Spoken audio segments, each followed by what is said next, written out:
Hello everyone. आज हम बात करेंगे मेडोराइनम के बारे में। लास्ट जो हमारा वीडियो था वो हमने कार्सिनोसिन के बारे में बात किया था। Nosode, again we are discussing medorrhinum, ये भी एक नोसोड है।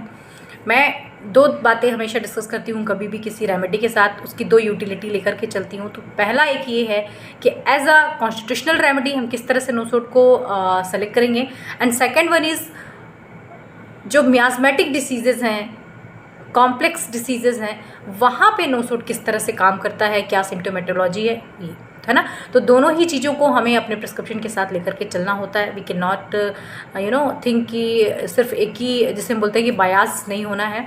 हमें मेडिसिन को दोनों ही फॉर्म में स्टडी करना है, अंडरस्टैंड करना है, एंड देन इसका प्रिस्क्रिप्शन करना है। तो मेडोराइनम तो नोसोड है, आपको पता ही है। इसकी जो प्रिपरेशन है वो थोड़ा समझ लेते हैं। जो भी गनोरियल डिस्चार्जेस होते हैं, है ना, उनको कलेक्ट करने के बाद एक प्रोसेस होती है पोटेंटाइजेशन की, जिसके थ्रू मेडिसिन बनाते हैं। उस प्रोसेस के थ्रू इस डिस्चार्ज को लेके जाया जाता है, और उस प्रोसेस में इस मेडिसिन को मेडोराइनम जिसे हम बोलते हैं बनाया जाता है। तो जब भी आप ये सोचो कि क्रूड फॉर्म में कोई डिस्चार्ज, कोई डिसीज प्रोडक्ट लिया गया जैसा कि नोसोड में होता है, तो उसको किस तरह से आप पेशेंट को दे सकते हो, but it is completely a potentized form. इसे एक प्रोसेस के थ्रू, जिसे हम डायनामाइजेशन बोलते हैं, उसमें ले जा कर के कई टाइम्स इसको प्रिपेयर किया जाता है, राइट। तो इसका जो क्रूड नेचर है वो ख़त्म करके इसकी जो डायनेमिक यूटिलिटी है उसको एनहांस किया जाता है इस प्रोसेस के थ्रू। तो इसकी प्रिपरेशन तो ऐसी होती है। अब जब हम इसकी यूटिलिटी की बात करते हैं, तो अगर आप इसको मियाज़मेटिकली प्रिस्क्रिप्शन करना चाह रहे हो तो आपको हमेशा हिस्ट्री में जाना होगा, पेशेंट की कॉजेशन में जाना इज़ वेरी इंपॉर्टेंट। जब भी हम कंप्लीट सिम्टम फॉर्म करते हैं, चार चीज़ें देखना हमारे लिए ज़रूरी होता है: location, sensation, modality, concomitant, and fifth जो बहुत इंपॉर्टेंट है, जिसको लोग लेस इंपॉर्टेंस देते हैं, दैट इज़ कॉजेशन। तो जब भी आप मियाज़मेटिक बैकग्राउंड के लिए जा रहे हो, you need to know the causation. तो आपको मेडोराइनम में मिल सकते हैं gonorrhoeal discharges, there may be some history of suppression, right, there may be some history of abuse of some medication, some long continued treatment, some long mental disappointment। ये चीज़ें हमें मिलती हैं जो कॉजेशन में रूल आउट होती है Medorrhinum के साथ। तो हम मियाज़मेटिकली इसके साथ काम करते हैं। फैमिली हिस्ट्री, जहाँ पे मदर किसी भी लॉन्ग सफरिंग के साथ रही हूँ और फिर उनके बच्चों में कोई कंप्लेंट्स आ रही हो, तो ऐसे के साथ हम मेडोराइनम का सिलेक्शन करते हैं। अभी जब कॉन्स्टिट्यूशनल मेडिसिन की बात करूँगी तो कुछ की पॉइंटर्स हैं जिनको जानना बहुत ज़रूरी है। मेडोराइनम बहुत बड़ी रेमेडी है, इसकी जो सिम्टोमेटोलॉजी है बहुत ज़्यादा है, and we need to study step by step, जिसको हम बोलते हैं पर्टिकुलर सिम्टम पढ़ना बहुत ज़रूरी है।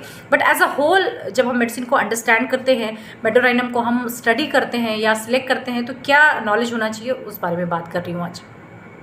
तो देखिए, ऐसे पेशेंट्स या ऐसा बच्चा, हम जब चाइल्डहुड से बात करेंगे तो आपको समझ आएगा कि मेडिसिन इवेलुएट कैसे होती है ना। इवेलुएशन के बारे में मैं कई बार बात करती हूँ।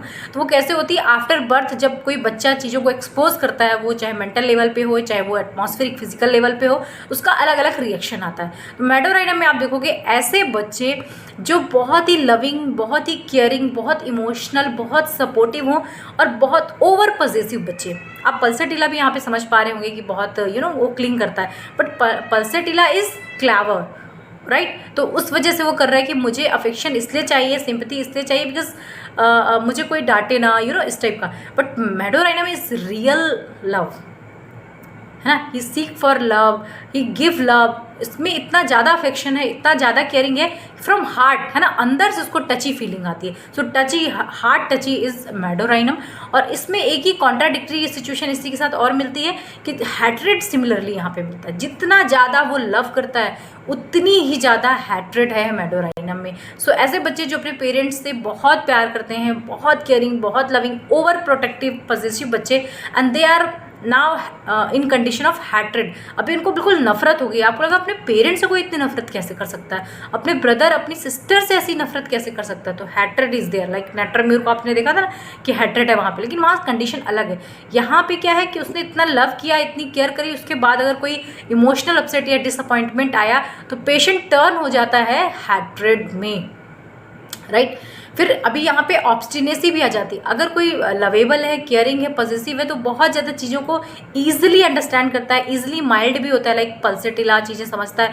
बट जब मेडोराइनम दूसरे स्टेज में आएगा, 2 स्टेजेस लेके चल रही हूँ, तो दूसरे स्टेज में आएगा, there will be obstinacy, complete obstinacy, aversion, anxiety. यहाँ पे जो एंजाइटी है इसको समझना ज़रूरी है।